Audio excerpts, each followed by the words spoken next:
Selamat siang, jumpa lagi dengan Denok Ayu Novel. Bagaimana kabar sobat semua? Sebelum kita mulai cerita ini, ayo silakan subscribe, like, komen, share dan nyalakan loncengnya untuk mendapatkan notifikasi terbaru ketika Mimin upload videonya. Menantu terbaik bab 1, menyaksikan dirinya dikremasi. Maaf, kami sudah melakukan yang terbaik, mari kita persiapkan untuk pemakaman. Suara dokter di luar bangsal sangat lembut, tetapi Lin Yu di tempat tidur bisa mendengarnya dengan jelas. Mungkin pendengaran menjadi sangat sensitif sebelum kematian, terutama ketika tangisan ibu sangat tajam. Lin Yu bukanlah orang pertama yang memberikan hidupnya untuk kebenaran, dia tidak menyesalinya, tetapi merasa kasihan pada ibunya.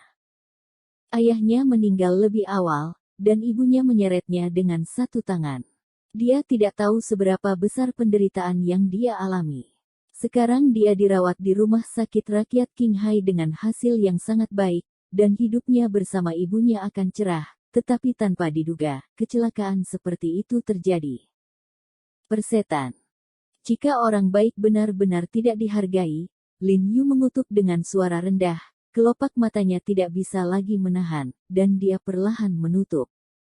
Anakku. Teriakan keras membangunkan Lin Yu tiba-tiba. Dia membuka matanya dan melihat bahwa dia sedang berdiri di ujung tempat tidur saat ini, sementara ibunya menjatuhkan dirinya di tempat tidur dan melolong. Bu, mengapa ibu menangis? Apakah saya di sini untuk mewujudkan sesuatu? Lin Yu sangat gembira, berpikir bahwa dia telah sembuh secara ajaib. Dia mengulurkan tangannya untuk menepuk ibunya dan menemukan bahwa tangannya telah melewati tubuh ibunya. Sang ibu tidak bereaksi sama sekali, dia menjatuhkan dirinya ke tempat tidur dan menangis dengan sedihnya. Ekspresi Lin Yu berubah. Dia mendongak dan melihat bahwa masih ada dirinya terbaring di tempat tidur, kulitnya pucat dan biru, dan dia jelas tidak lagi marah.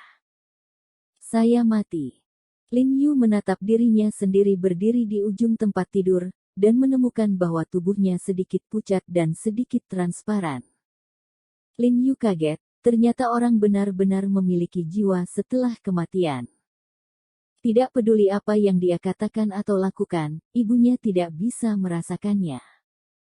Dengan bantuan perawat, ibunya dengan enggan mengenakan kain kafan untuk Lin Yu, dan kemudian pengasuh memindahkan tubuhnya ke mobil pemakaman.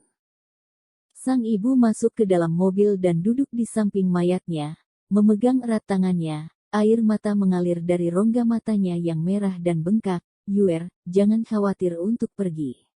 Ibu telah menyelesaikan urusan di sini. Aku akan segera turun denganmu. Baginya, putranya adalah segalanya baginya. Jika putranya sudah meninggal, dia tidak memiliki arti untuk hidup di dunia. Ketika dia mendengar bahwa ibunya ingin melihat pemandangan singkat, Lin Yu cemas, mempelajari adegan kebangkitan dalam film, berbaring di mayat, tetapi itu tidak berhasil. Setiap kali dia duduk, hanya jiwanya sendiri. Mobil dengan cepat tiba di krematorium. Setelah membayar biaya, staf hanya merias wajah Lin Yu, memberikan plat nomor kepada ibu Lin Yu, dan kemudian insinerator mendorong tubuh Lin Yu ke ruang pembakaran. Tidak. Ketika insinerator mendorong tubuhnya ke insinerator, Lin Yu langsung ambruk. Dengan pembakaran dagingnya, Lin Yu merasa bahwa kesadarannya melemah, ada titik samar cahaya yang tak terhitung jumlahnya tersebar di sekitar tubuhnya, dan jiwanya perlahan memudar. Pada saat yang sama, dunia lain mulai berkedip di depan matanya, dengan kegelapan tak berujung, bercampur dengan api merah dan jeritan. Neraka. Ini adalah pikiran pertama yang terlintas dalam kesadaran Lin Yu, dan rasa takut yang kuat langsung menelannya. Jiwanya secara tidak sadar bergegas di udara, dan titik cahaya masih melayang keluar dari tubuh jiwanya, dan kecepatannya semakin cepat. Dunia neraka di matanya menjadi lebih jelas, dan suara serak misterius bisa terdengar memanggilnya di bawah. Pada saat ini, tubuh Lin Yu di insinerator hampir terbakar, dan liontin berwarna yaspis di abu tiba-tiba bersinar dengan cahaya menyilaukan di dalam api. Ini diserahkan padanya oleh kakek Lin Yu ketika dia meninggal. Sejak dia masih kecil, ibunya tidak melepas kafan ketika dia memakainya. Cahaya liontin itu menjadi lebih dan lebih bersinar, dan kemudian meledak dengan keras. Sinar cahaya hijau dan bayangan tiba-tiba keluar dari liontin dan melekat pada jiwa Lin Yu. Kemudian sebuah suara lama muncul di benaknya. Saya adalah orang suci dari nenek moyang Anda. Mulai hari ini dan seterusnya, Anda akan menjadi penerus saya. Anda akan mendapatkan keterampilan penyembuhan saya, menggantung panci untuk membantu dunia, dan menyilangkan diri Anda. Kemudian suara itu menghilang, dan sejumlah besar informasi tiba-tiba membanjiri pikiran Lin Yu. Mistisisme pengobatan, praktik-praktik, dan beberapa pengalaman perjalanan dari leluhurnya membanjiri pikiran Lin Yu.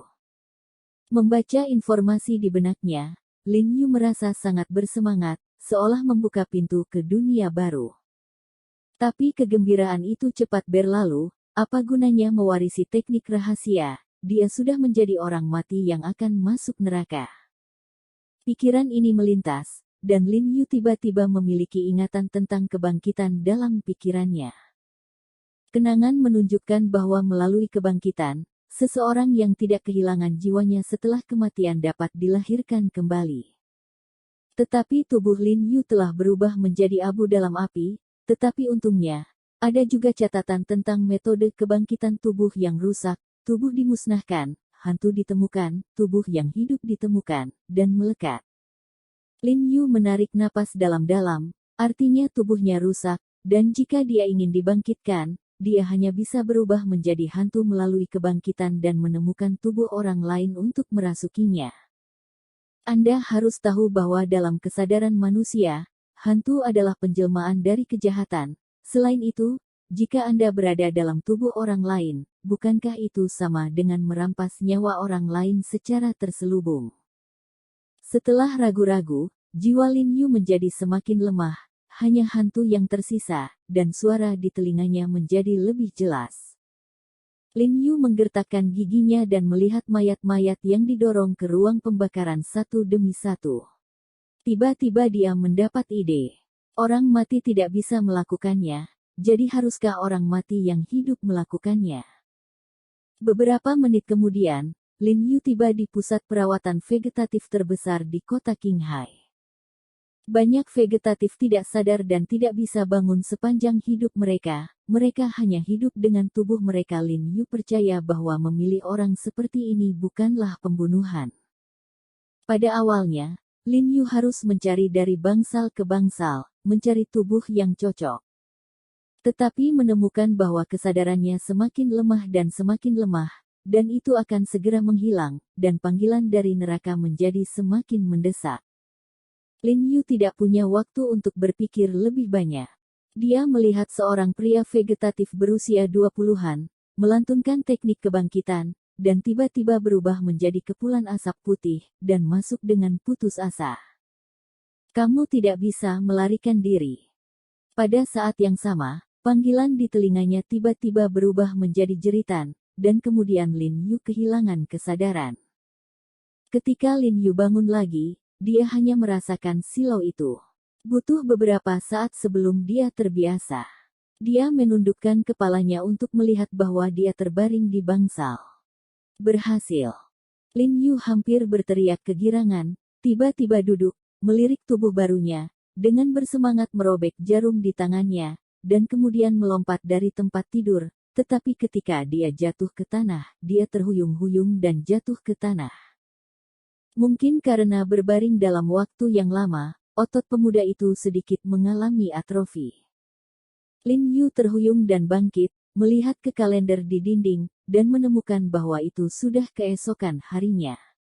Menyentuh tempat tidur dan dinding, merasakan suhu dingin dari tangannya, rasanya seperti mimpi. Dia meninggal kemarin. Berpikir untuk dibangkitkan hari ini. Setelah sedikit beraktivitas, dia terbiasa dengan tubuh barunya, dan kemudian dia bergegas keluar dari rumah sakit. Hanya satu hal yang ada di benaknya sekarang, yaitu melihat ibunya. Pada saat ini, toko roti penuh dengan orang-orang, dan selusin bajingan berteriak agar Ibu Lin Yu membayar kembali uang itu. Untuk melakukan operasi pada Lin Yu, Ibu Lin Yu terpaksa meminjam ratusan ribu riba. Mengetahui bahwa Lin Yu telah meninggal, para gangster bergegas menagih hutang. Jangan khawatir, aku akan menjual toko beberapa hari ini, dan aku akan membayarmu kembali ketika aku mendapatkan uangnya, silakan pergi dulu. Ibu Lin Yu memohon dengan mata merah dan bengkak, berharap untuk mengusir mereka secepat mungkin. Putranya baru saja pergi, dan dia tidak ingin dia menjadi gelisah. Rumput, toko rusak Anda hanya bernilai beberapa dolar. Putramu sudah mati. Begitu kita pergi, siapa yang menginginkan uang jika kamu melarikan diri? Pemimpin Huang Mao mengutuk. Jangan khawatir, saya pasti tidak akan lari. Saya akan mengumpulkan cukup uang dan saya akan segera mengembalikannya kepada Anda. Tidak, kita harus mendapatkan uang untuk apapun yang kita katakan hari ini. Huang Mao menolak untuk menyerah. Tapi saya benar-benar tidak punya uang sekarang, dan Anda tahu bahwa untuk merawat anak saya, uang itu telah dihabiskan. Ibu Lin Yu memotong hatinya seperti pisau, dan ada jejak permohonan dalam suaranya yang serak. Tidak apa-apa jika Anda tidak punya uang, biarlah. Anda dapat mentransfer rumah bobrok Anda kepada kami, dan Anda akan memperlakukannya sebagai pembayaran hutang. Mata Huang Mao bergerak-gerak dan mengatakan tujuan sebenarnya. Ibu Lin Yu terkejut sedikit. Rumah itu ditinggal oleh kakek Lin Yu. Meskipun sudah agak tua, lokasinya sangat bagus. Menurut harga rumah Qinghai saat ini, rumah itu bisa dijual setidaknya 2 hingga 3 juta yuan. Mereka merampoknya. Tapi sekarang setelah anaknya meninggal, keluarganya sudah tiada. Apa gunanya menjaga rumah? Jika Anda melunasi hutang, Anda bisa pergi dengan tenang.